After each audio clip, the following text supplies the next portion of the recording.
Call this meeting of the Oskaloosa City Council to order. Today is February 17, 2015. Let's start with the invocation by Pastor Rodney Durandi of Fellowship Bible Church. Pray with me. Father, we come to you, as always, recognizing you first and foremost as the Creator, and therefore any authority your word says we have comes from you, and that's a good thing, and we thank you for that. And Lord, just help us to keep that in mind in whatever we do, Lord, that ultimately we are accountable to you. And we just thank you, though, for all the ways that you've blessed us in reflecting on as we look around the world and then at our own community, just living in peace. And just, I think it's at these times where I just really appreciate order and not chaos, and just have laws and people to defend them for our good. And again, that comes from you. Lord, thank you for our library and for our hospitals and for our police and for our fire department. And I thank you for the city council, and Lord, for the men and the women that you have put in these chairs. Lord, for you are sovereign, and just bless them, give them your wisdom, give them your thoughts, give them your mind. Lord, again, you are the one that made us, and so we look to you ultimately for everything. And so I just pray you would bless this time. May be honored to you. We pray in Jesus' name. Amen. Amen. Thank you, Pastor. Would you join me in the Pledge of Allegiance?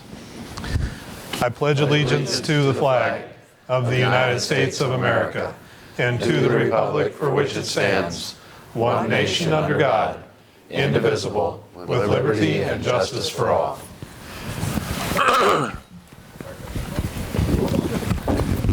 Get on it. Roll call, please. Calgary. Here. Jimenez. Here. Moore. Here. Van Zetten. Versteeg. Here. Walling. Here. Yates. Here. Okay, thank you. Moving on to item number 4 of the agenda so far. This is the opportunity for community comments. This item is reserved to receive comments from the community for concerns whether or not they're included on the current agenda. The community is encouraged to come and speak before the mayor and city council, asked to keep statements brief. Time shall be limited to no more than 3 minutes. Any questions that are to be asked of the city staff or the council members of the mayor, we ask that those be done away from the meeting so that way we have an opportunity to properly research them and maybe even get you an answer away from the meeting. Comments are to be directed to the mayor and city council only. We do have one hearing that we'll be getting into later on in the meeting, having to do with the description of the plan specifications and estimated cost for the E Avenue East and North 12th Street reconstruction project. So there will be an opportunity if anybody wants to talk during that hearing. Sometimes people ask me what's the difference between speaking during the community comments time and when there's a hearing. Community comments, you're limited to 3 minutes. Hearing, you can talk our leg off. So with that said, is there anyone who would care to speak at this time? Okay, seeing none, we'll move on. Item number 5, this is a consent agenda. All items that are typically routine, where we don't usually have a lot of discussion. I would draw the council's attention to item G, which is an appointment to the Oskaloosa Municipal Housing Agency. Linda Russell, I'm recommending her for reappointment.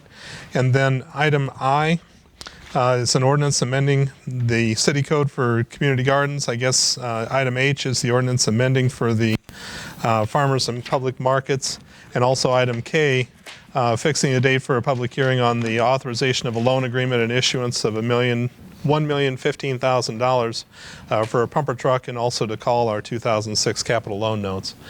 With that, do we have a motion for approval? Second. Okay, any discussion? Roll call, please. Versteeg. Yes. Walling. Yes. Yates. Yes. Calgary. Yes. Jimenez. Yes. Moore. Yes. Okay, that passes. Taking us into the regular agenda, 6A. This is to consider a request from Chris Milburn for a reduction of sanitary sewer charges, property at 819 C Avenue East. The description in the agenda is that Chris is requesting a reduction of the sanitary charges on 819 C Avenue East, owned by the Jack Stout estate. Mr. Stout is deceased and the house is vacant. Milburn's wife and her 2 sisters, his wife and her 2 sisters are executors of the estate, and apparently the excessive use of water was due to a broken PVC water line. Sanitary sewer charges for the period in question amount to $686.89 on 184 units of water. where 748 gallons is equal to 1 unit.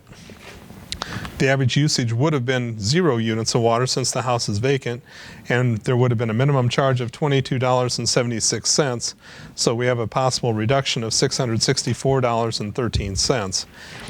Another note is that in August of 2010, City Council adopted a sanitary sewer leak adjustment policy that stated the city shall not provide sanitary sewer customers a reduction or waiver in service charges or fees. And so, anyway, I see Chris in the audience here. Chris, would you like to come up and make any comments? Council members have been provided with a copy of the letter you wrote, dated on February 11. Okay. I guess you've pretty much said everything I was going to say. The water did not go through the sanitary sewer. It went out through the top plate in the basement to the north, to the northeast, and to the northwest of the house. The basement drain was dry. And I guess we're just asking, if possible, if you would waive that. We're not contending or contesting any of the water. We understand that we need to buy the water. It went through our meter. We're just asking if you could waive either all or part of that extra sewer bill. And that's all I have. Okay. There's a question that crossed my mind when I was reading through the letter. It looks like there was an extensive amount of damage done by the leaking water. Yes. Is there any way that that could be covered through an insurance claim? There would have been, but our insurance expired 30 days before that. Oh. Yes.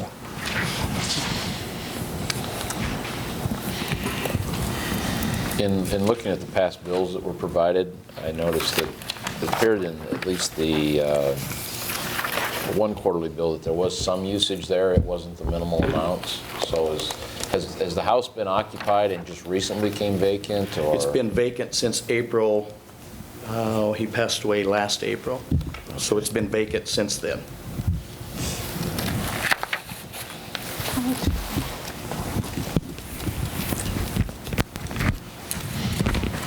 Well, when Chris called me, I immediately told him our rule. I think he knew it, but he's still asking. The circumstances about whether the floor drain, he went down the floor drain or not, I'm struggling with that one. I mean, I believe it didn't, but. Well, we have made exceptions in the past, and it was along these lines. And since none of it went through the sewer, I'm inclined to make the same exception for them that we've made a couple other occasions. Do we have a motion? Can I ask one more question? Sure. Was there an inclination with the house being vacant that long to have the water shut off or anything to avoid such a... We talked about it before, but since we were going in and out of it at times to clean and to prepare the house for sale, we left it on. There should have been, yes. In hindsight, yeah, we should have had it turned off. And I understand. A lot of things in my life I wish I could have done over, so I'm not judging. Obviously, we've used, we could have trained the Olympic swim team in this house. We're down the back of the driveway at one time, but no, we did not have that inclination.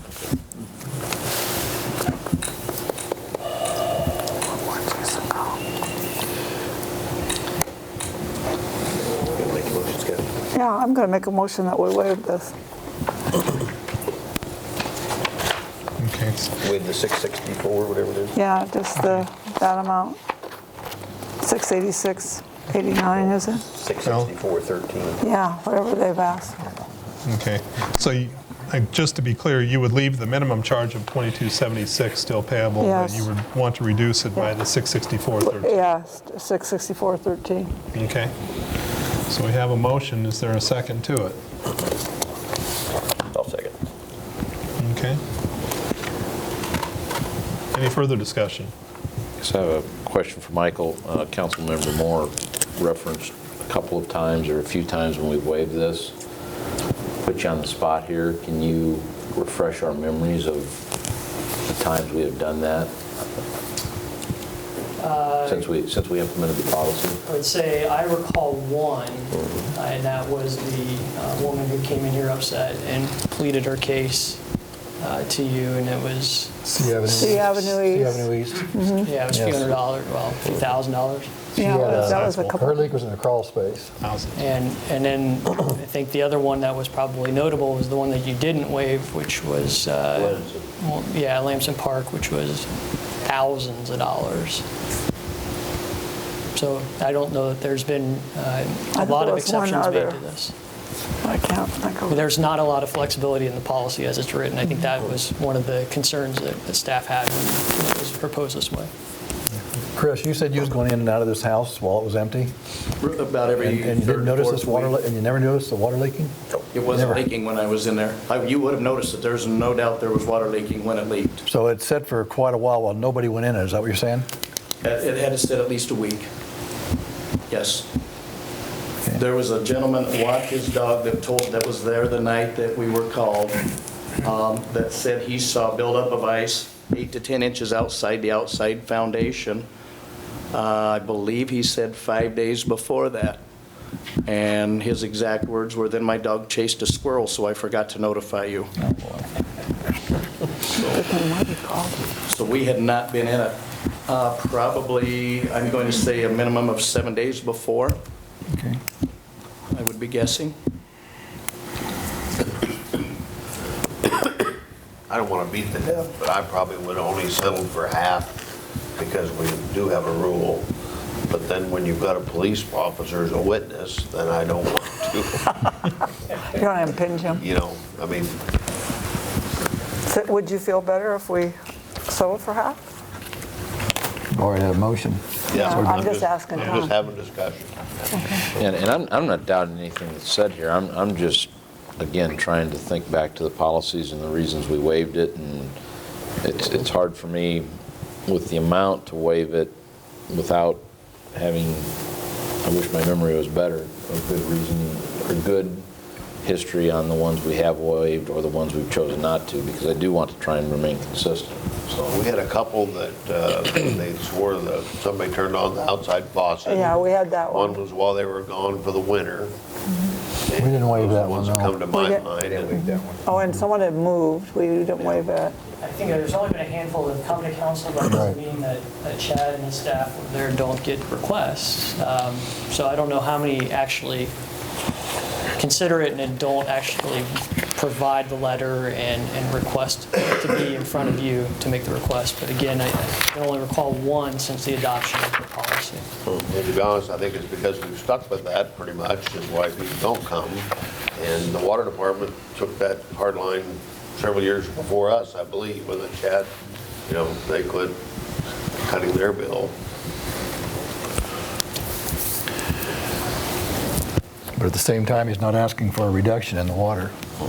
He's asking, No. and it didn't go through the sewer, well, I'm assuming it didn't go through the sewer. Chad's off the hook and we're on. Oh, One way to look at it.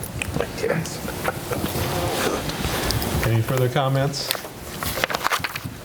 Okay, so the motion is for the reduction of 664.13. Roll call, please. Walling, no. Yates, no. Calgery, No. Jimenez, Yes. Moore, Yes. Versteg, Yes. Okay, we've got a tie. So that'll push on to the next council meeting. And could I ask that we get the history on specifically the one we waived? Because after reviewing that, I may to a different direction. Will do. Before I move on. How about a new though- motion? If we That was get a what I new was- motion, can that happen today? Yes, we could. Because I'd Go for like it. to move, we do it the half. Okay, so that would be 332.07. I'll second I'll that. let you do the math, but half. Okay. I second that. Okay. Any further discussion? Roll call, please. Yates, No. No. Calgery, Yes. Jimenez, Yes. Moore, Yes. Versteg, Yes. Walling, Yes. Okay, that passes. Thank you, Chris. Thank you very much. Okay, moving on. Item B is to consider a request from the Fine Arts and Cultural Events of Mahaska County, also known as FACE, to initiate the development of an Oskaloosa Arts and Culture Commission. The Fine Arts and Culture Events of Mahaska County organization began in 2003 under the name of the Oskaloosa Arts Fellowship. A few excited art enthusiasts had the idea to spread the arts in the community. The mission of FACE is to provide exceptional art education and make art accessible and exciting to the community. FACE works to bring arts and activities to the community through the Skunk River Arts Festival, up-and-coming artist show, the Young Artist Workshop, also local galleries and various events. And so they are requesting the Oskaloosa City Council consider developing an Art and Culture Commission for Oskaloosa. More information on the proposed commission is found in the attachment. And so that's been provided to the council as well. Presumably you've had a chance to go through it. Do we have a motion? Mayor, if I could go out of order, Okay. would it be okay to have a presentation by the group first to maybe review some of the upcoming events, talk about what they're up to, and then maybe we could have further Okay, discussion? please accept my apologies. I didn't realize there was going to be a presentation. Sorry about that. Please come up to the microphone, though. I wasn't so much an exact presentation on the Arts and Culture Commission, but I wanted to just make sure you're aware of it and just introduce us, introduce ourselves. I wasn't sure how much people know about FACE. I'm Brianna Bartlett, the president, current president of FACE, Fine Arts and Cultural Events in Mahaska County. We recently received our 501c3 status, making us a nonprofit organization. So we're really excited about getting started with some things for the community. I think, like you mentioned, we do the Skunk River Arts Festival, the raffle at Art on the Square, and curate several galleries in town. All of the things that we do are made possible by individual, family, and business memberships, by donations by various people, and volunteers. In the past year, we opened up Oskaloosa Art Center and Studios in the Heartland Square Mall. We're slowly building a community of artists with several renting workspaces. We host art classes, workshops, have some open studios and events for all ages. We have Sarah Cargill is working as our art center director. Jane Ryder is curating our gallery space. You're always welcome to stop out. We still have various open times. It really follows our calendar since we don't have a staff there all the time.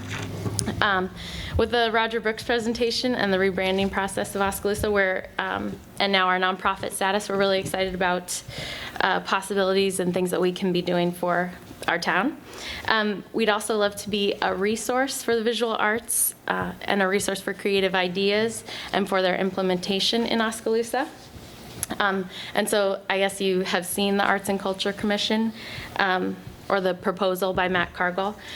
We just wanted to bring it to your attention and hope that you have a chance to look it over and give it some consideration. We are interested in pursuing that and facilitating it in the future. Our immediate project, Arts Awareness Project, is for Arts in April. So we're doing several events at the Art Center now to get people prepared for those. We're interested in immersing Oskaloosa in the arts, and especially for the month of April. So we have some events happening at the Art Center, and then we're hoping to do a few things out in the community. We plan to do a little mini giveaway of artwork on little Art Center postcards made by artists, decorated by artists, and the average people in town. Or like everyone got a chance to come into the Art Center and make a little bit of artwork that we can hand out and share. We're also hoping to do chalk art around town, and let's see, having a few gatherings to get together and make art, either at the square or Smoky Row, or just get together and give people a chance to be creative. Anyway, we're also in the process of securing a few locations for temporary wheat paste murals we hope to go up, and working with businesses and organizations to make a comprehensive Arts in April calendar for art-related events sponsored by not just FACE, but by other community organizations. And then finally, we are hoping to do some yarn bombing, which, if you're not familiar, I do have a few pictures to share. So it's basically putting a sweater on a tree or kind of some other fun things like that. So the purpose is really just celebrating the arts and seeing some other visual, colorful things. And the reason for spring is, or the reason doing it in April, kind of celebrating spring as well. So we can sweater up a tree for you. We're hoping to do some on private property, but we would also love to do it around the square or around the recreation trail. Let's see, as well as chalk art, maybe around the square as well. So the idea is that with the help of a few volunteers, we'll have some fun putting up pop of color and pattern, and then starting out April, and then at the end of April, we'll gather it all up again. We do hope to make the Arts in April event annual, with bigger and better things to come in the future. We're still finalizing events, but we'll hope you'll keep an eye out for some of the things to come. And basically just thanks for giving us a little of your time, and we hope you'll think through that commission, Arts and Culture Commission, and yeah, if you have any questions. I don't know how much time you had to look it over really before this. But.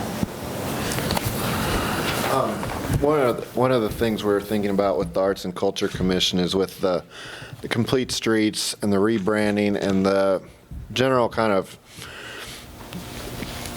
interest in promoting Oskaloosa. There's going to be art involved in that. It has to be, whether it's graphic design, whether it's what the image of the town is. And we have artists in town. We have people, we have a group face that can serve as a resource. And when decisions come up as far as what color to paint this or that, or what can we do with this, we wanted to create a resource. And that was really the basis for the Arts and Culture Commission, was to create a resource. And obviously it can go through whatever modifications and stuff that make everybody happy. But really what I tried to do was bring a group of people with interest in beautifying, making Oskaloosa even more appealing to visitors, to people who live here. Bring those people together so that when things come up that the city council is making decisions about, there's a group that's interested and has some background in that, and can serve as an advisory role in those kind of decision making. I'm a little confused, but I'm catching on. I mean, I know you've been helping. You've been coming to the bike meetings, and I thought, a lot of FACE people have volunteered. So what does this commission get us that we don't have already? Well, right now,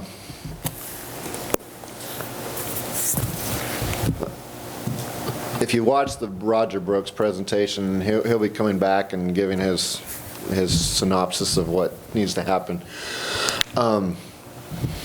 Art is a vital part of thriving communities. If you go to communities that have it, you remember it. You notice it. It brings people to town. It's good for business. It's good for the people who live there. It's good for the general well-being of a community. Right now, and just to be honest, you walk around town, there's not a lot of art in Oskaloosa. And it's just the way it is what it is. Now, I would love, as an artist, I would love to see a community develop here. I would love to see artists thrive here. I'd love to see art thrive. As an art teacher, when I'm talking to my students about art and careers and things they could do, it's hard to explain that because they haven't experienced it themselves. They don't live in a community where you walk down the street and there's a gallery, or there's a sculpture, or there's a mural, or we do have some murals, we do have some sculptures, but I can think of towns that have revitalized themselves and rebranded themselves, and in nearly every instance, art is a vital component of that. And so what this would do would be to help, just as an advisory, when decisions come up and we're thinking about this, what do you think? Or how can we take this project and make it even better? Some examples of just even things that cities do just regularly. Tree grates. Tree grates can be art. Okay, manhole covers can be art. City benches can be art. Bus stops can be art. There are all kinds of ways to take something that could be mundane and normal and something that is the same across the country and make it special. I get the art. I'm Yep. just trying to figure out, okay, maybe we're taking advantage of FACE, and maybe that's the answer to my question. I mean, if FACE is there and helping now, but it sounds like maybe you don't want to be, so you need Well, this. FACE would be part of this. Okay. And the way it's written, FACE would have a representative on the committee. I see that. What I don't want it to be, though, is where anyone in the community feels like it's just one group making all the decisions, where this would take facets from different areas in the community and people from different backgrounds to consider these things. It's a better way to go about making decisions. You know, we've got a group of people here with diverse backgrounds. Same thing with this. You know, I know FACE, we could do it, and we could. But then, you know, I just think it's a better way to do business, to get more people involved from different areas. You know. Okay, thank you. Other thoughts or questions from council members? Mayor, I put this item on the agenda because Councilmember Moore and I received the email and request a few months ago, it's been a number of months ago, to have this considered by council. And so I don't know that I was necessarily looking for a yay or a nay. I think it was to get some reaction from you as policymakers and see if this is something that you'd want to formalize. So that I think one of the pieces that Matt is talking about is it really provides a formal mechanism for our organization, the city, to interface with artists. And it means a little more if the council adopts a strategic plan that includes art. You can enact policies that require art. So having that board in place essentially recognizes that it's an important priority, because then we assign staff to it. We work with them to come up with their plans and their priorities, and then potentially policy changes or even budget requests. So that's, I think, the premise behind considering the implementation of this type of a commission. Do we have a municipal art fund? No, Okay, we do not. No. not yet.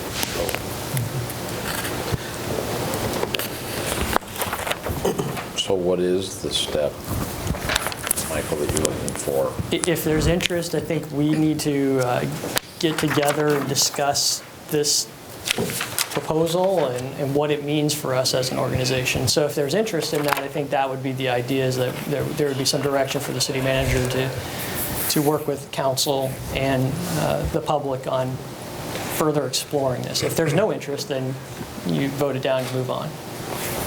Well, I had the same question Tom had. I just didn't understand. It seemed like we were just creating another layer, but based upon the explanation, I can see where there's value with it. Certainly not the most artistic fellow, but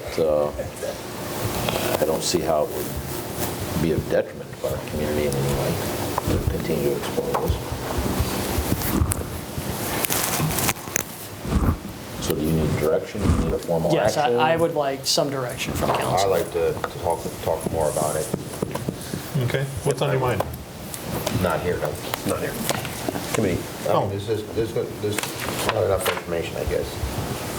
What more do you need? Huh? What more do you need? I don't know, we'll get into discussion. I guess I'll ask, maybe, do you want a formal motion, or are you just looking for consensus like from a work session? What do you need, Michael? I guess I'd like to see formal motion and a vote on pursuing more discussion on forming the commission. I'll make that motion. I don't want to restate it, but I'll make it. Okay, I'll second it. Okay. Okay, any further discussion? But in your motion, you're not forming this commission right now. Is No, that right? I wanted to go with what Right. Michael stated, that we explore it and Yeah. flush through it and make sure that it makes sense for us. So. Good. Roll call, please. Calgery, Yes. Jimenez. Yes. Moore. Yes. Versteg. Yes. Walling. Yes. Yates. Yes. Okay, that passes. Taking us to item C, consider a resolution approving the plan specifications, form of contract, and estimated cost for the E Avenue East and North 12th Street reconstruction project. Engineering staff has prepared the plans and specs for E Avenue East and North 12th. Scope of the project includes new concrete pavement with curb and gutter, ADA sidewalk and ramps, storm sewer improvements, driveway replacement along E Avenue East between North 11th and North 12th Street, and North 12th Street between E Avenue East and F Avenue East. Engineers estimate cost for this project at $367,950. If the project is awarded, construction would be proposed to commence in April of this year. Anticipated work completion time, 50 working days. And so this is the time for interested persons to express their opinions concerning the project, the plans, specifications, form of contract, and estimated cost. So I'll open the hearing at this time. If there is anyone who would like to speak to the council regarding the E Avenue East and North 12th Street reconstruction process, now's the time. You want to talk, Joanne?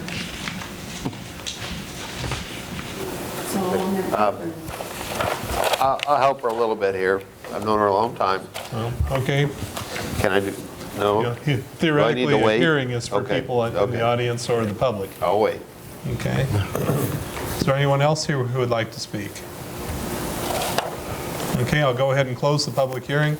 Tom, what do you got? Okay, well, Joanne is one of the people that signed the petition, and I know you all got the petition. It's not in the packet, but you did get the petition. And basically what it says, they'd like to not put the sidewalk on the north side of the road and the west side, north side of E, west side of North 12th. They don't have a problem with the sidewalk on the other side. Is that fair, Joanne? Some of They can't. it. Of course, I know that, Well, we moved the pole. I know the poles were needed to be replaced. That's been done. Michael, how many signatures is on that petition? And I guess I expected it to be in the packet. That's why I'm asking the question now. I know I could have ran a copy of it. Of course, I didn't verify if they live on the street or if they are, Well, that was my next question. but there were 22. Well, there's not 22 houses on them, so that had to be other people then. You want to see a copy of it, Aaron? Yeah. Well, does it have their address on They there? don't all, they don't all live on the street. Yeah, they're neighbors. They're in the neighborhood, but they don't all live on it.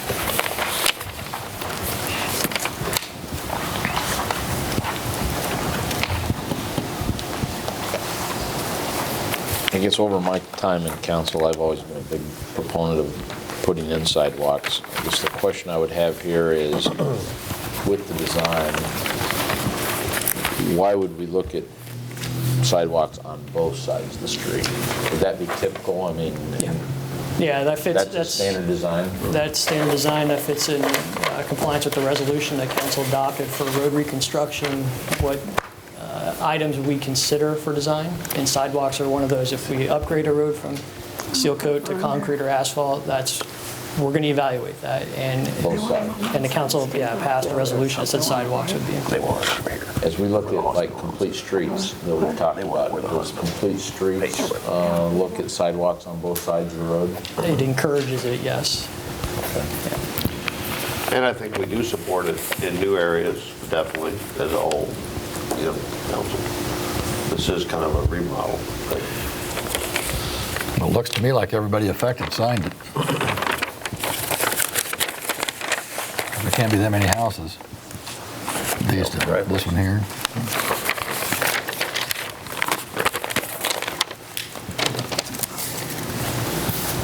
You put that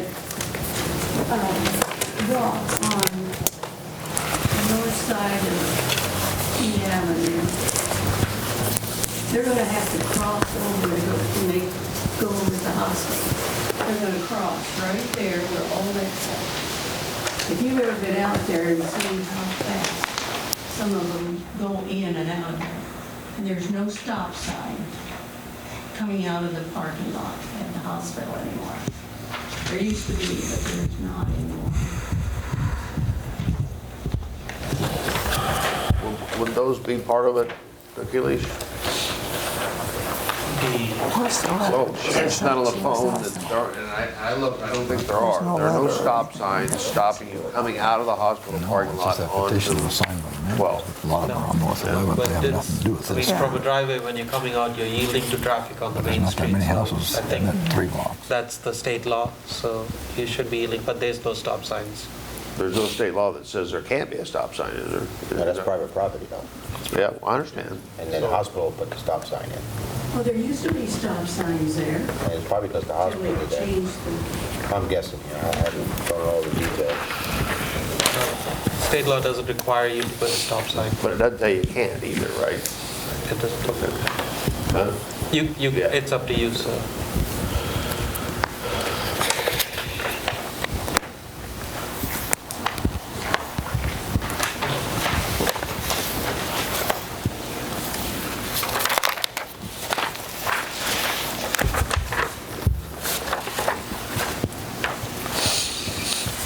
Are there any issues beyond the sidewalk on the north side that anyone has any objections to? North and west. North and west? Okay. Well, you know what I'm saying? Yeah, it curls around. Residential side. Because, you know, without a doubt, the other sidewalk, because it's going to connect up 2 sidewalks. The one on North 11th, and the one on farther up on North 12th. It's already there. Okay. On the residential side? Is that what you're saying? That it connects up? Yeah, there's sidewalk that goes up North 11th to that corner. And then they bought that, and they're going to turn the corner of that sidewalk, go down E, turn around, and then there's, you know, and the hospital's got all new sidewalk, goes all the way down the hospital parking lot and past Serenity, the Serenity House. Okay. Stops down there at the bottom. Okay. Is there sidewalk on either side of North 11th, east or west side going north? Only on the east side to that point. It doesn't Yeah, continue it up goes from this way? C to here, and then stops. Yeah. I bet we've got a pictometry picture we can work with. Well, Maybe. You'll find one. Google Earth.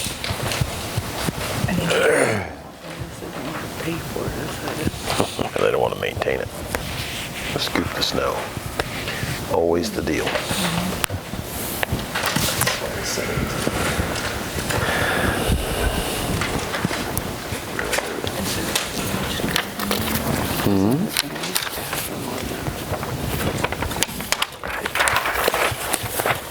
Jeez, who knows?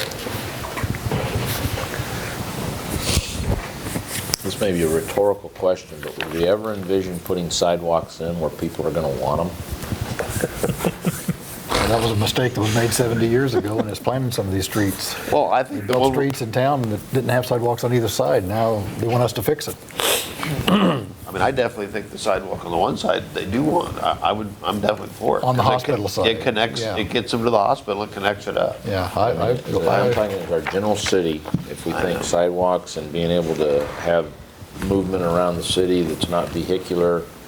I haven't had anybody in the 5 years come in here begging for sidewalks, but yet whenever you look at good city planning, They all had sidewalks. everybody says have sidewalks. So I'm sitting there thinking, at what point, you know, we've got in my mind, whatever it was, the project that was done where we didn't do sidewalks out towards the school when we did those streets. I think that's a mistake, and it just seems like we adopted a resolution that said we think an improvement to the city is to put in sidewalks, as Michael told us, when we do road construction. And again, I can't ever imagine us doing a project, whether it's North Third or whatever ones we're going to do, where the existing residents that are not a sidewalk is going to come in and say, boy, I'd really like to shovel my sidewalk, and I'd really like to do all that. So I think as a council, if we're always going to take these out, then we owe the city staff a different direction because there's been a lot of design time designing them in. And my own opinion is I still think our city becomes better when we have sidewalks, but that's just an opinion. Do we have a motion? I'll make a motion. To, Approve the resolution as written? as written. Second. Okay. Second. Any further conversation? Roll call. Jimenez. Yes. Moore. Yes. Versteeg. No. Walling. No. Yates. Yes. Calgery. Yes. Okay, 4-2, it passes. Just a quick note, Councilmember, you'd asked about that section and where the sidewalks are. The gray lines show existing sidewalks. Here's 11. I've got the wrong section. 10, there's 11. So you can see where the sidewalks are, and they stop off. And this project would tie them in together here. So it's not the red, it's the gray. The gray Yeah, the is gray. existing. Red is part of our, staff developed a plan of all the sidewalks. We used the existing inventory that we have in place and put together essentially a plan that would show priority 1, 2, and 3s of how to connect sidewalks. So we have that plan developed. We haven't necessarily put that forward to you yet, but we've just finished it up within the last week. I guess what it's showing is on both sides of North 11th up into E Avenue, it's on both sides already. Correct. Okay, thank you. Moving on to 6D. This is to consider the resolution awarding or rejecting a contract for the E Avenue East and North 12th Street reconstruction project. The E Avenue East and North 12th project was advertised, bids were received and publicly read on February 10th. There were only 2 bids received, out of which one of them was a non-responsive bid. The lowest apparent bid submitted by Cornerstone Excavating in the amount of $442,972.75 has been found to be non-responsive because the bid proposal was not signed and it had the error of not providing the mobilization cost. Synergy Contracting LLC submitting the lowest responsive and responsible bid in the amount of $506,193.05. These 2 bids were both higher than the engineering estimate of $367,950. So staff is recommending to reject all bids in an effort to repost the bid project. This recommendation is based on the desire to increase the number of bids and improve the proposed responsiveness by modifying the specifications to change the construction time period. Delaying the construction completion date to October 30th of 2015 may generate more interest. If the project is awarded, construction is proposed to commence in April. The anticipated work completion of 50 working days. If council awards this construction contract, then staff recommends authorizing an additional 5% of the contract amount, $25,000, as construction contingency for unforeseen circumstances, and also to authorize the city manager to execute all related contract documents contingent upon receipt and approval of insurance and bond documents. So the recommended action here is to approve or reject the resolution to Synergy Contracting LLC. Staff is recommending the rejection. If council does reject all the bids, then staff will repost. However, if the council awards the bid, then the staff would recommend authorizing a total reconstruction contingency of the $25,000 I mentioned earlier. So with that, do we have a motion? Make a motion to reject. Yeah. Okay. We've got a motion and a presumed second. Yep. Any further discussion on rejection? What was the date on the original contract? The start date was early of April. Completion? Completion 50 working days from the start date. So the start date was taking predominance. Here we're going to say if we So report that had the to be bid. done middle of June? Yeah. Okay. Weather Now you're dependent. thinking October. Yep. Further comments? The time whenever they start will still be 50 working days to get it completed, though? Right. Okay. Roll call. Moore. I'm voting to reject. That's correct. Yeah. That'll be a yes. That's a yes. Versteeg. Yes. Walling. Yes. Yates. Yes. Calgery. Yes. Jimenez. Yes. Okay, that passes. Rejected. Item E, consider a resolution awarding a contract to Cornerstone Excavating for the 3rd Avenue East reconstruction project. That's an amount not to exceed $1,656,741.80, and then also authorize the city manager to utilize an additional 5%, which is $83,000, as a project contingency. The 3rd Avenue East reconstruction project was advertised, bids received, and publicly read on February 10. The city received 3 bids, and the low bid was submitted by Cornerstone.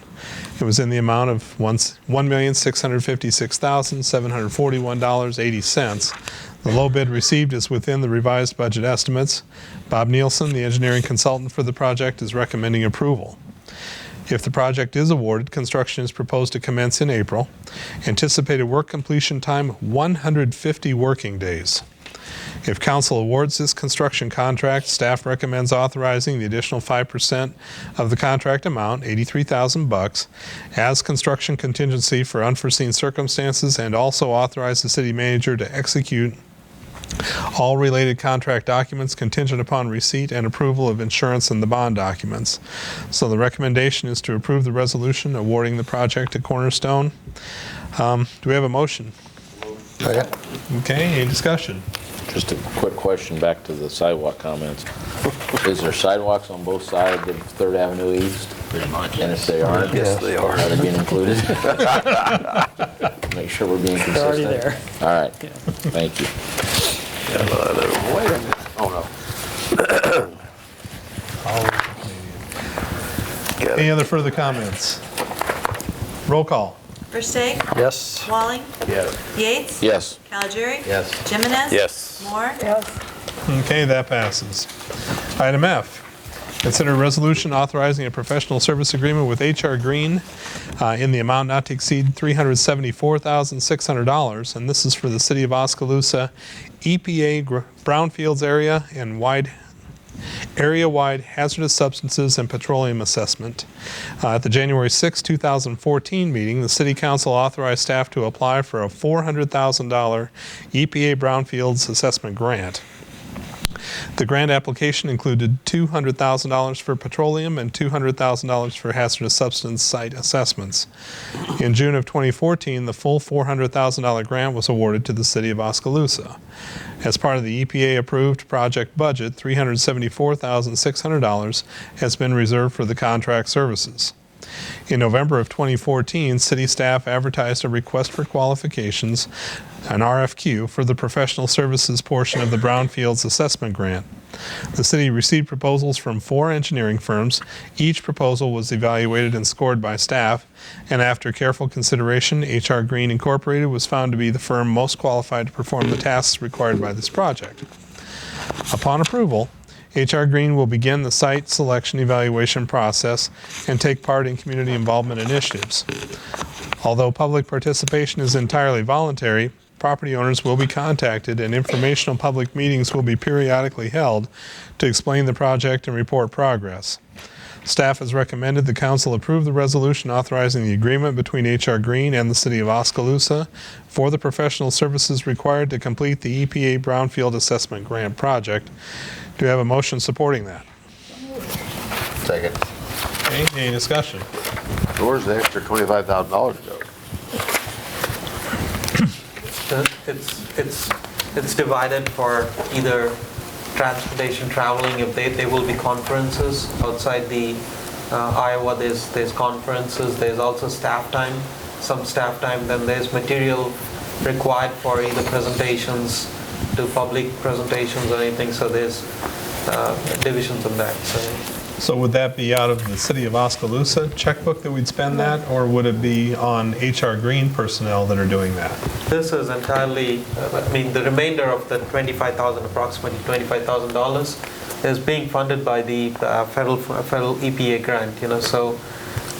This is a zero-cost grant for the city. Yes. Yep. So we're going to spend the $25,000 on the items you mentioned out of the $400,000. That's what I got out of this. Yeah. Okay.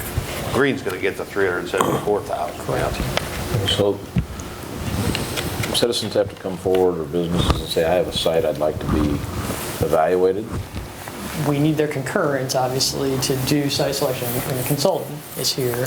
But yeah, we think there's a lot of incentive, though, for those property owners to do that, because it opens up their property for further assistance, which we've seen in other communities, at Tumwa, for example. I mean, this is really a way of getting property development ready so that there are no surprises, or it gets it redevelopment ready, essentially. So this is the first step in that first phase of 2. But to spend the money, they've got to have enough sites to spend $375,000 We'll be worth okay. of stuff. And we've got plenty, is what you're saying. We'll be okay. All right. We used to have a gas station on every corner. You got to remember, that's all 4 corners of every intersection. That's exactly right. Okay. All right then. Okay. So we've got a motion, we've got a second. Roll call, please. Walling.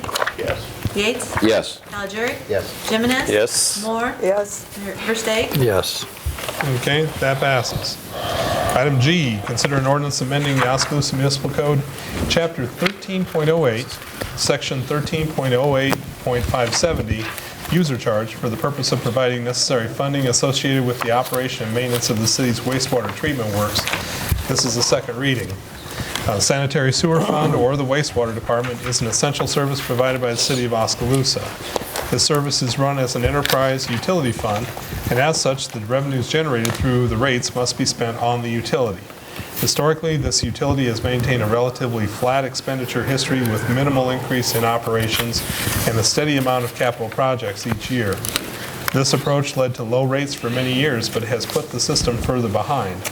Staff is routinely responding to widespread failures and emergency repairs within the system, more so than previously observed in the past. The recommended fiscal year 2016 budget for this utility departs from the past practice of reactive and minimal improvements and begins an immediate and intensive investment in the infrastructure system. The recommended 5-year capital plan suggests increasing the expenditures on the system from an average of $400,000 or less per year to $1,150,000 per year. While that amount of capital investment will require rate increases for users, the system must receive this type of investment in order to remain viable. The city was also put on notice by the Iowa Department of Natural Resources. The DNR has given us notice that bypasses of the treatment system must be stopped.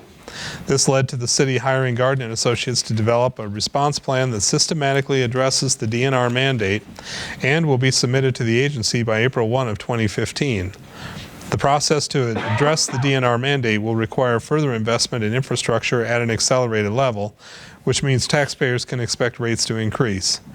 As mentioned in past years, and in last year's budget transmittal, DNR mandates are expected to lead to double or perhaps triple rate increases above the amount recommended in this budget. Those increased rates are expected to pay for treatment plant improvements that are mandated by the DNR and EPA for years into the future. Finally, the Sanitary Sewer Fund derives its revenues from ratepayers by utilizing a base rate fee and a usage fee. The base rate continues to be a reliable source of revenue. However, staff suspects the usage fee is not being accurately reported through the community due to meters that are surpassing their expected useful life. This results in less revenue for the fund and further exacerbates the need to recommend rate increases until the meters are replaced and billable usage is more in line with expectations. The fiscal year 2016 recommended budget includes a financing and operating plan for the sanitary sewer system that requires an increase to the base and usage rates that impacts the average residential ratepayer by an additional $3.14 a month, or $37.68% annually. $37.68 annually. The average residential customer uses 3.7 units of water per month and is charged the sewer base rate per month, regardless of the usage. And so the city manager has put in a chart here showing what the average monthly residential sewer bill is today versus proposed. So you see the $3.14 impact. And then furthermore, what the probable rates are likely to be looking into all the way out to March of 2022. So with that, do we have a motion supporting this second reading? So moved. Second. Discussion. it's one of the things we talked about, Michael, was communicating with some of our larger users. And I was just curious to hear back how that is going and feedback It's you received. been slower than anticipated, but I did have a meeting. Councilmember Walling joined me with to attend one of the meetings with industry partners, and that conversation centered more around that particular industry's use and sewer needs rather than about the overall concept. So I think we've got our own issue to deal with on that particular ratepayer user. The other users, I'm still going to reach out to them here over the next couple weeks. I don't foresee there being any delays in that other than just getting it scheduled. So they're aware of it. We've had conversations. I say they, generally speaking, the industries are aware of it. It should be noted that of the top 15 users, which we can't get into specifics about, but the top 15 users are not, generally speaking, industry. They're generally multifamily apartment complexes.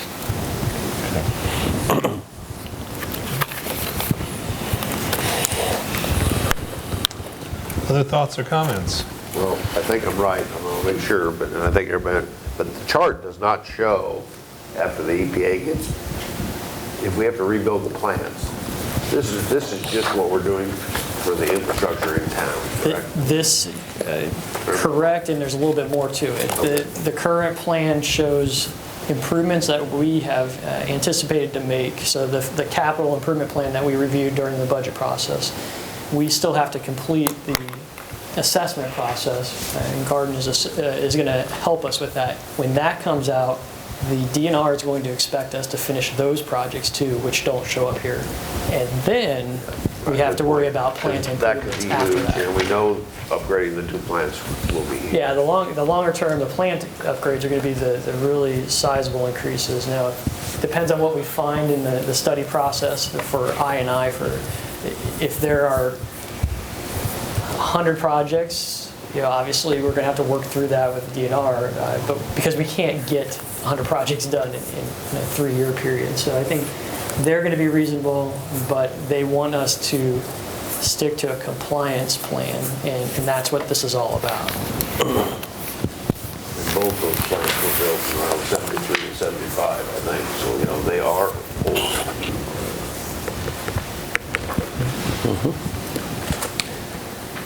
Any other comments? Roll call, please. Yates? Yes. Calgery? Yes. Jimenez? Yes. Moore? Yes. Versteeg? Yes. Walling? Yes. Okay, that passes. Takes us to item number 7. City manager is on the agenda as giving a budget update. I would ask the council, would they like to receive that now?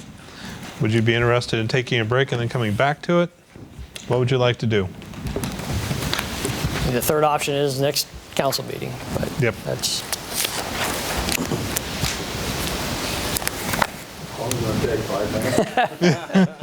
Keep in mind, there's 34 slides. Okay. We should take a break. Okay. How about if we take a break and then come back to it? Can we adjourn for 5 minutes? Okay.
Okay, thanks, everybody. I think we're ready to go back into session here.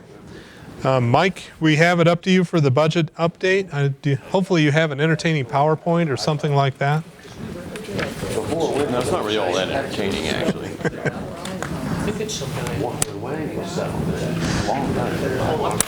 This is for the general public. All right, Mayor, Council, as you know, we try to, we hold a Red means budget it's on retreat its or way out, but a it's study not in. session, and generally it's not Sounds well good. attended. So what we do is we summarize the presentation for the public following that. So that's what this is. Typically, we like to do that before you have the public hearing. So we could do this the night of, but my preference is to get it in front of everybody beforehand so they can react to it.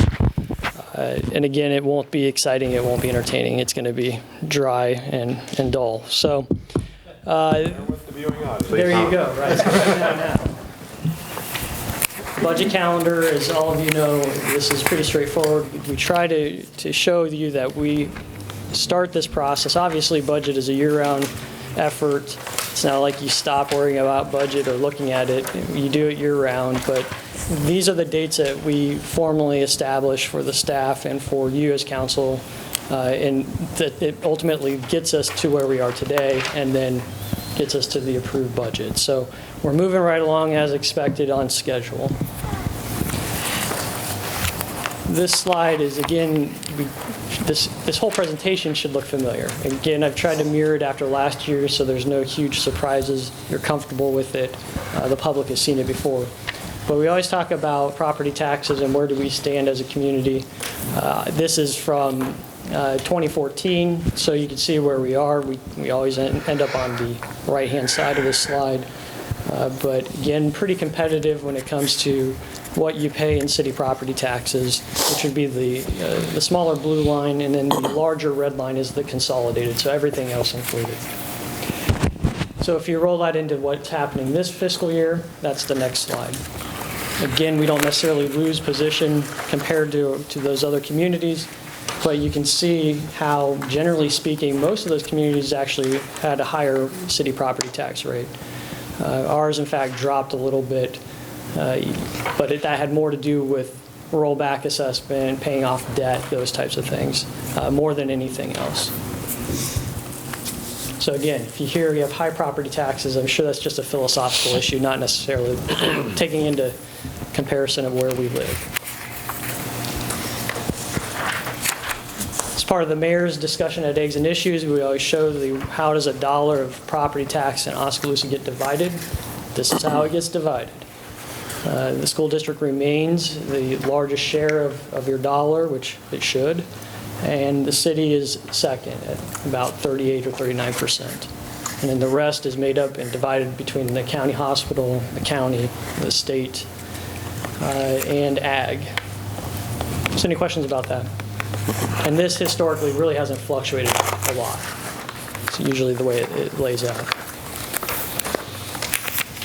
I'm going to talk about the amended budget, and that's the thing that's being considered first during the public hearing. Again, not a dramatic change year over year, or excuse me, from the beginning of the year to now.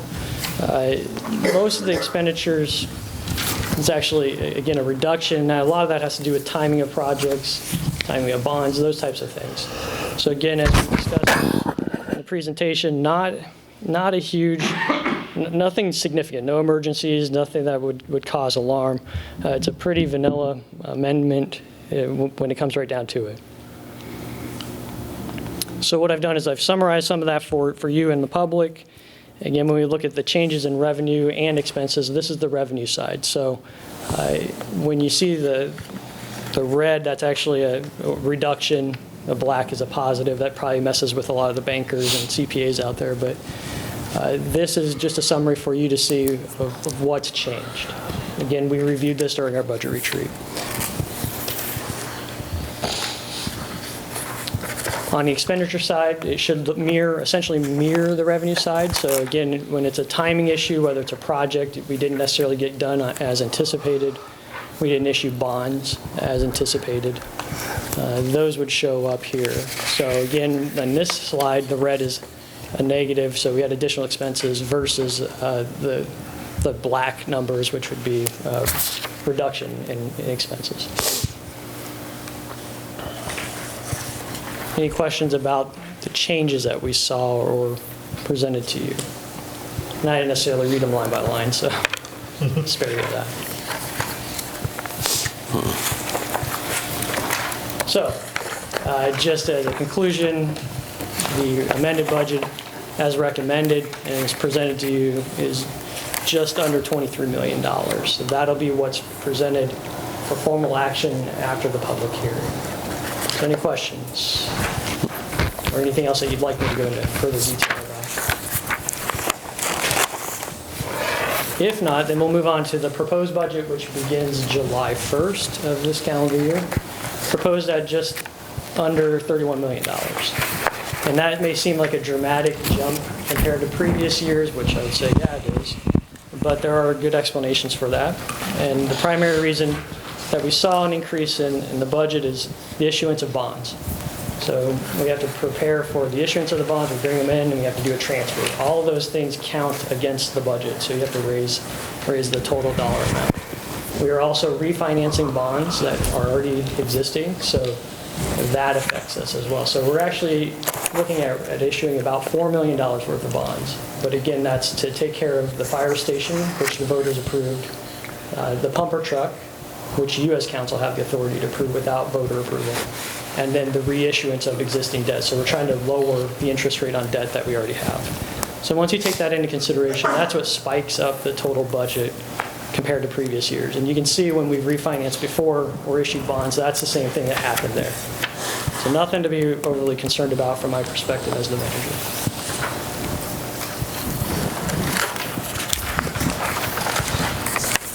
So the proposed expenditures, again, what we talk about is that the general fund is the kind of the bread and butter of the city. It's the day-to-day operation of the parks, pool, police, fire, library, administration.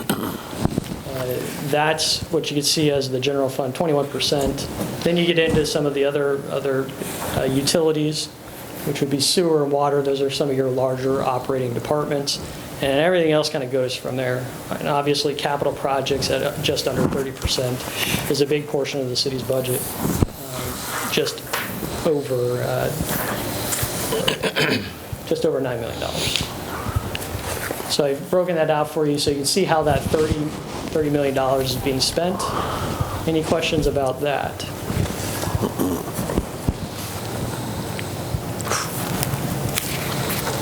Because it got asked once, it gets included every year. What's the other category of that previous pie at 6%? If you dive into that, the other expenditure, most of it is the local option sales tax, the money that we receive from the penny. So the rest of it is going to be grants. It's going to be the two grants. You can see the firefighter grant, you can see the Brownsfield grant, and then housing funds, which get budgeted, whether they spend them or not. That's completely up to the activity of the program. And then you can see the rest of the kind of smaller funds that are included in this pie. So any questions about the other? Again, that's only 1.8 million of the total 30 million, but it is almost 7%, so we try to show that to you. If not, we do the property tax rate review year over year. Again, the FY15, fiscal year 15, that's this year. We're at 13.85816 compared to the proposed rate, which would be 13.84482. The primary driver of that, again, is the change in trust and agency, which are the benefits levied for employees. Again, we've had a number of employees retire. We're bringing in newer employees that are starting off at a lower pay rate than other employees. So that is lower today, but we can project that that's going to increase year over year as those employees move up their pay scales. Probably something else of note is the debt service levy.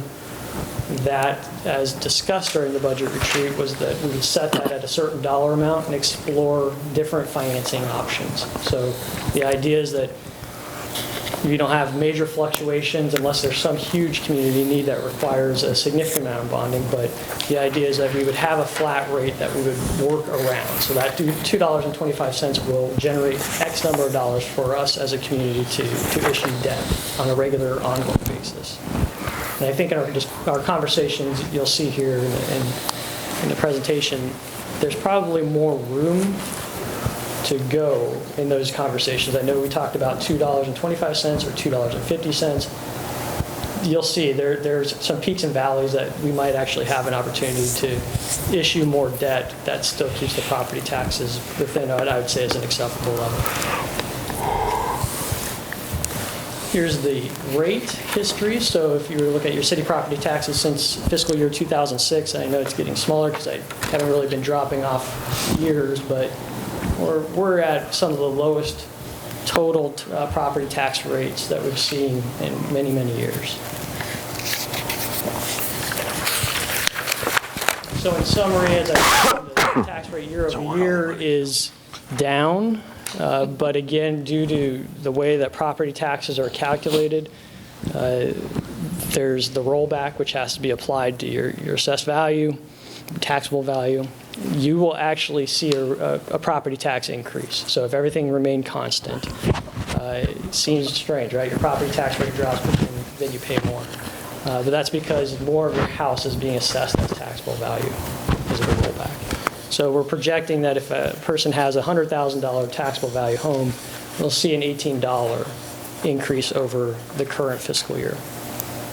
Commercial property, on the other hand, we'll actually see, commercial and industrial, we'll see a tax decrease. And that, again, is due to the change in the property tax, the rollback. Property tax reform that the state legislature passed. Businesses are starting to see the benefits of that. And in this scenario, an average industrial owner, then these are real numbers from the assessor's office, the average industrial owner is assessed at just over $1 million. So they will see a $720 decrease. So over the 2 years from the property tax reform bill, they've seen roughly $1,500 in savings. Just to clarify, on the residential rollback, is that established every year through some formula? Yes. But it's done at the state auditor's office or somewhere? Or? The state handles it. It's tied to ag values, ag land values. 4%. Okay. It's probably the simplest way of putting it. It's much more complex than that. But it's a state? So the city has nothing to do with it. Okay. We are told what the rollback will be. And that's why in the discussions a couple of years ago, we were always concerned about how if the legislature was going to affect one side of the property tax system, what's it going to do on the other side? And in this instance, with the commercial and industrial side, because they're changing the rollback, they did pledge to backfill that. But again, that's capped at after this year, we don't see an increase. So if we have new business come in, we don't get the backfill that would be accompanied with that new business. So a little bit of a wrinkle with that one. Revenues for the city. Again, very stable when it comes to how the city's funded. Taxes, property taxes continue to be the lion's share of how we operate, what we use to pay for expenses. Then you start to see the other financing. Again, that would be the different, is that the debt, Amy, if I'm remembering correctly? Correct. Yeah. So that would be the debt associated with revenue coming in with that. And transfers. Yes, and transfers. So gotta love transfers. But again, I think the important thing is to note that the 55% of taxes continues to be that way just about every year. So again, that's good because it's dependable, it's reliable, and you can essentially run your trends on that and it doesn't really fluctuate. Like if we had to rely upon sales tax, for example, that tends to be a little more volatile, or a lot more, depending on where you live.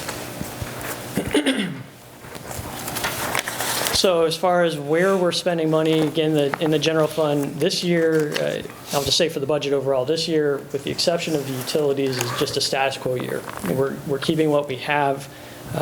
We're funding what we have, but again, fully expecting that our revenue picture could change in the future. So the general fund, as I mentioned, is just kind of the core services of the city outside of your utilities and streets.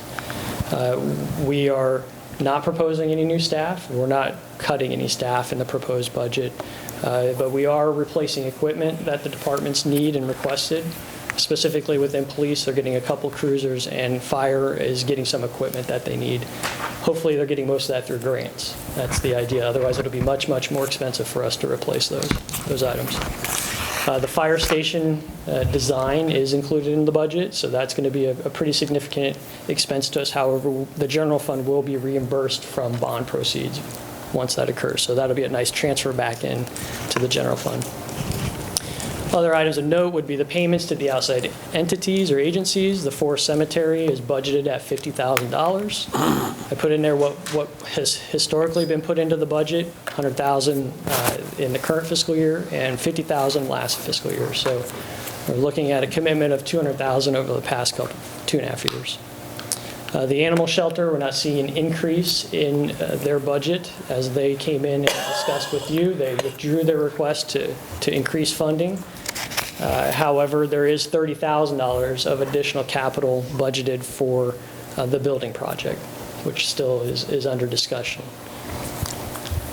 The Chamber of Commerce, their budget, although they did request an increase of about, I think, $5,000, it is included in the budget based on your direction to me and my recommendation to keep it at $37,500 at this point in time. I guess just a couple of points, Michael.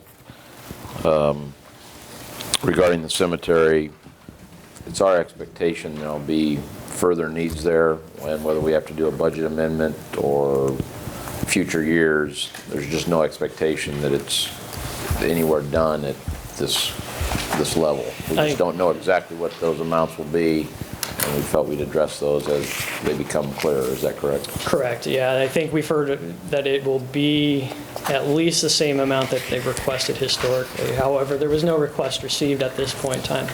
And the way that the budget is presented, revenues exceed expenses for the first time in about 4 years. So I think that was a big driver in the discussion and decision. Yeah, and I think we wanted to also look at where, did revenues come in better? I think that was all part of the mid-year review with the full expectation that they were going to come back in for another 50 or more. And then specific to the animal shelter building project, the at least thought process, not necessarily a budget, was that it'd be a 5-year commitment for a total of $150,000. At least that was our discussion, correct? Yes, that's correct. Yeah, that's changed here and there. I think originally I know originally they had requested $150,000 over 3 years. Right. And then the latest I'd heard was, okay, spread that over 5. I think we still need to nail that down because I'm not sure how it makes sense from their fundraising standpoint to have us fund that over 5 years if they're going to need that money sooner than that. So I think that's something that we need to get with them on and figure that out over the next year. And they've committed to getting a plan in front of us as far as what the building is, what it's going to cost. And they've, I think, have done a good job of reaching out to us recently about improving the communication. Do we also have $30,000 in the amended 2015 budget? Yes, sir. Okay. Yes, sir. And I think the approach that would be best for that is that we would plan on that being spent, because what we haven't done is, so we've been budgeting, let's just say $50,000 every year. Well, if they don't come in and get it, we wipe that clean and it rolls into fund balance. And so there's no earmark on that money. And so what we discussed at the budget retreat was keeping that money earmarked, because we know at some point, it's my expectation based on the conversations that there's a commitment to fund that $150,000. So let's make sure we're starting to earmark that now so that we don't get stuck with a $150,000, hey, what are we going to do now moment. Mm-hmm. Right. Okay, thank you. So looking at the general fund expenditures by program or category, again, this doesn't change. It really just reiterates that public safety is a tremendous priority for this community, and it's an expensive priority. So takes up about 60% of the city's general fund budget, so your property taxes. That's what's going for. That's what those funds are going towards. And then you can see the rest of the breakout there. We do have a little bit of assistance to Public Works, but again, that's going to be your street light, paying for street lights to be on. Property tax, a portion of property taxes pays for that. The rest of Public Works, the street department, is funded by a different revenue source. It's essentially a utility or a enterprise fund. Any questions about that? If not, we'll get into a little bit more detail. So these all kind of roll in from a bigger picture and then roll into detail. So when you break that information I just had on that pie chart down into department, this is how it breaks out. So you can see specifically that the police department continues to be the largest share. And again, that's no surprise. You go to most communities or all communities, it's going to be that way. Hey, Tom. So again, don't act shocked when you see that number. The rest of it just, again, kind of falls in line as it has every other year that I've been here. You start to see, if you look at some of the lower items, and I say lower, the ones that have less expenditure history, they're starting to creep up. And so you'll see, like, again, for cemeteries creeping up, you'll see 911 center has additional contributions to it. So and the animal control. All those entities, those agencies, those services are going to cost more. And so as those costs increase, we're going to have to take them from something else because we're not able to necessarily raise more revenue without increases in franchise fees or local option tax or something like that, or issuing debt and trading out what we're doing. So as it stands right now, the departments have done a good job of kind of maintaining status quo. And I would say our outside agencies have done that too, but we're starting to see a creep on those as time goes on. So again, when you look in further into the departments themselves, where are most of the expenses in the general fund? Again, it's going to be the employees. And so as we discussed during the budget retreat, if we're talking about cuts, it's going to be cuts to staff. It's essentially what we're talking about. Contractual services have grown a little bit, and that's because we don't have staff who perform that work. We now hire it out. So those two categories are essentially what provide the day-to-day services that our residents come to expect.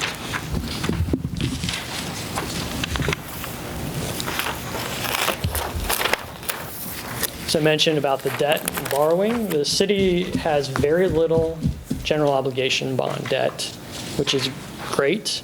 It gives us as a community a lot of flexibility to consider doing different projects if there's a high enough priority. It also shows that we have a low tax burden, but it also, from my perspective, I always have to ask, well, what are you getting done? And that's kind of that question. So the retreat, during the work session, we discussed setting that rate at $2.25 per thousand to try to provide consistency in that tax rate. And then you can see the new debt issuance that I mentioned earlier. We're going to issue about $4.15 million worth of debt. But again, some of that is existing. That's what that $660,000 is. That's existing debt. We're trying to reduce the interest rates, like refinancing your home. So we're going to pay less, which will save taxpayers money, which is a great thing. And as I mentioned, we're talking about the long-term debt plan. We need to continue those conversations, and U.S. Council committed to doing that during the budget retreat.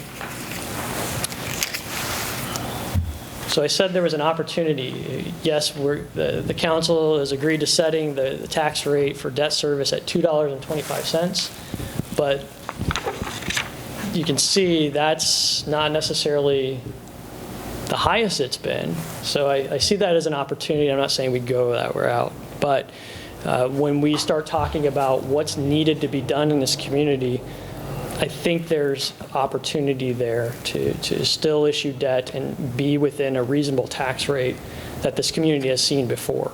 Nobody likes to have higher taxes. Nobody wants to pay more than they have to. But if the community has a need or a desire to get something done or invest, debt issuance could be one of those opportunities. So I like this graph because it shows you that we've been paying off a lot of debt. We've been paying off a bunch of debt. And even with the issuance of the new debt, if I ran this line out off the screen, but it would be $2.25, essentially, until we're done paying off all the debt. The nice thing about that is that's kind of what this shows. But last year during the budget workshop, we talked about 3 options. No debt. What if we issued a little bit of debt, $3 million? What if we issued $4 million? And that's what, so the blue line is no debt, red line is $3 million, green line is $4 million. And what does that do to the tax rate for the debt service, just that one piece of the debt, of the property tax? So that's what we showed people, that's what we discussed. The U.S. Council said go out and ask the voters what would they like to do. And obviously they approved by 68% to build the fire station, so we're issuing the debt. While this is a little busy, these were the conversations that we had during this year's study session, budget retreat. You might not have known that, but these are the conversations. Graphically, of course, because we just had the information written down for you. You could see it on tables, but you didn't see a chart. I like the chart because it tells a better story from my perspective. The purple line, which is kind of the history here, and then this is the recommended. So this is what's included in the proposed budget. So this is issuance of debt, refinancing of debt, issuing debt for the pumper truck and for the fire station. That's the purple line. Then we started looking at, well, what if we issued a little bit more? What if we issued a little bit more debt? And let's say we issued debt every 3 or 5 years, okay? So that's kind of what those scenarios provided. Now, this other scenario said, okay, what if we issued debt every other year? Say we wanted to get $1.5 million or $2 million every other year so that we could do road improvement projects or whatever community project was needed. That's what happens to the tax rate. So there's a little bit of a bounce to it.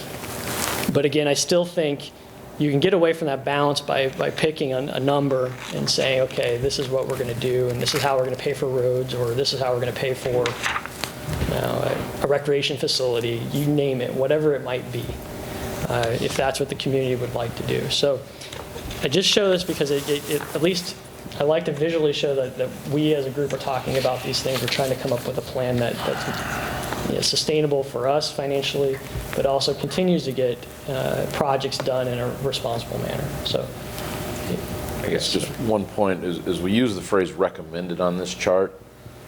That's what's in this year's budget, but I don't want to portray it as that's our recommendation for long term. What we as a council want to do is evaluate all these other options and come up with a long-term recommendation. Yes. Is that fair? That's absolutely fair. That's correct. Okay. Yeah. I was a little concerned about putting recommended on there, but it's what's included in the budget. Yeah. Okay. So moving away from property tax and moving away from the general fund, moving into streets, public works, the road use tax fund. So we talk about how do we get roads done? How do we get things completed? There's about $3.27 million of funds that are budgeted towards improving the roads in this community. So that could be new construction, that could be maintaining them, that's everything. That's everything to take care of, snow removal. So how does that break out? Well, the road use tax fund, which is your vehicle registration taxes, things like that, that pays, it brings in about $1.3 million to us. So we get 1.2. What we receive, we spend, essentially, in that fund. So we pay for all of the employee salaries with that money. So no property taxes are supporting that function, which again is fairly unique in what I've seen in a number of communities. But again, that's okay. It's worked out fairly well for us. So that $1.3 million of funds that are dedicated to road maintenance, you can see what it does: street cleaning, snow removal. It does your bulk trash, spring cleanup that we do. You name it. That's what the Public Works Department does for us, and that's how they get funded. This is the history of that fund. And so I show you revenue in blue, expense in red, fund balance is green, and then our targeted fund balance, which isn't required, it's just a target. But we just show this graphically just to kind of watch where we're going. The revenue that we receive from the gas tax, or the road use tax fund, has paid for our equipment. So we've been paying for capital expenditures, and that's what causes these giant leaps in expenses. So you see big capital one-time expenses. But the operation, if we were to back those out, the operational expenses would be pretty level with that blue line. So again, nothing to really be worried about at this point. I think we need to keep an eye on it, assuming the funding formulas stay the same and we receive what we're supposed to. That's always something that we have to be careful about. But we still have received basically our targeted amount every year.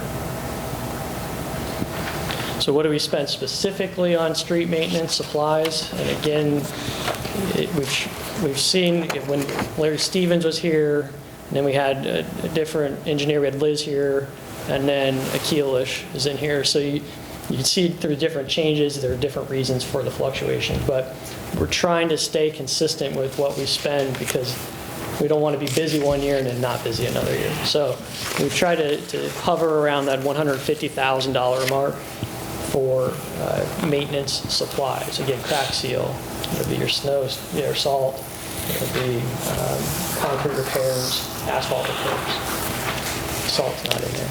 You're looking at me like that. Sorry. Everything else, so no salt, but all the other stuff for roads. We're almost done. Another funding source for fixing roads is local option sales tax and franchise fees, as we've discussed probably ad nauseum. So it's been a fantastic source for us to pay for roads, and is really the reason why we're able to get things done, because we're not issuing debt. We're just paying for these road improvement projects with cash. So you can see the list of projects that are budgeted for construction or design using those funding sources. And again, that's going to continue until the penny goes away. Assuming that U.S. Council, which I know, based on our conversations, want to ask the public to reauthorize that. But we run this scenario to show that we rely heavily on this local option sales tax to get those major projects, street projects done. If that goes away, then we have to shift to a different source to pay for those. So the most likely candidate would be issuing debt, which is, again, a suitable candidate. But I personally like to pay for these roads. It's worked out well this way under everything else that we've been dealing with as far as different demands. So it really speaks to how important it is to figure out how this is going to be sold to the public, what are the uses going to be going forward. So just show this to you each year. I actually we are seeing an increase in the revenue that we're receiving, and I think for this purpose I added like a 1% growth factor, which is still pretty conservative on the franchise fee. That doesn't mean we're adding 1%, that's just, we'll see a revenue collection of 1% higher. Don't want that to get mixed up. One more source that we use to pay for roads would be service transportation funds, which are essentially federal dollars. They require us to pay 20%. The federal government pays 80%. It goes to the state, and then they pay us. So we have one project that's planned to be an 80/20. That's Burlington Road. And then we have other regional funds, which would be the sidewalk project. And then the DOT is also talking about funding us for a bridge replacement. So that would be another 80/20. So there are 3 projects, but really one is coming from this particular surface transportation program. So there's an accumulating fund balance here. So this is just every year it grows by about $200,000. If you don't spend it, it just stays there. We are planning, I think it is in fiscal year 18, to complete South D. There was some discussion about maybe 3rd Avenues, but South D Street would be an eligible project for these funds. So we're already planning to spend those down. Just an FYI. The next enterprise fund would be sewer. We've talked about that. Council is The mayor read off the lengthy explanation. That was essentially the presentation at the budget retreat, what the mayor read. So I don't need to go over this too much, but you can see that there are rate increases that are planned for the foreseeable future, and that's subject to change based on what we see with the required studies from the DNR. So once we complete those, the rates could change from what we're even presenting today. The investments that are tied to the rate increase or the financial plan, I handed this out to the council. I think we talked about it at the last meeting as well, but you can see it's a little bit bigger here. Obviously, the city is making a huge investment in the sewer system with the money that's being asked of the ratepayers.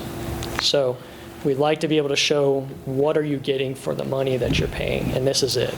It's a significant amount of capital projects, 13 new projects, a lot of new sewer pipe, a lot of new manholes and covers, and then general emergency repair programs so that we aren't stuck with projects like we have on Penn Boulevard where there's a sinking, we got essentially a hole that's falling into the ground because of a collapsed sewer line. So we're having to deal with that, but at least there would be funds set aside for that so we could reasonably respond. And then we're upping the amount of critical equipment that needs to be replaced as well. And again, that's to comply with general maintenance requirements and to address the DNR's mandate. So you can see there's a significant change in investment in this particular infrastructure component from just over $2 million to almost $6.5 million. And that 6.5 would be over the next 5 or 6 years? Yes. Yes, over 6 years, yes. When you say over the same 6-year period, are you talking about 6 back there? No, so if you were to lay over the plan, looking at today, and if we had 6 years, if you were to lay together that plan from last year and lay it over this year, that's the difference. So we're planning to spend an additional almost $4.5 million. Thank you. Whereas the items listed above that, is that just what you're saying you're going to do in 16? No, those Or is are, that over 6 years too? those are over the 6-year period, correct. That's what that financial plan includes. So at some point in that 6 years, you anticipate, like, for instance, one major project due to an emergency? Yeah. Not one per year, one total? Well, there's going to be, essentially, the establishment of that fund is $100,000 every year. So that would be over that 6-year period, maybe $100,000 each year to address emergency projects. The manhole replacement program, there would be $50,000, I think it is, every year to replace manholes, where that doesn't exist today. I guess what I'm trying to, let's take the manholes. Are we going to do 62 a year, do we anticipate, or 62 over 5 years? Over the total 6-year period. Okay. Yep. Thank you. 10 a year.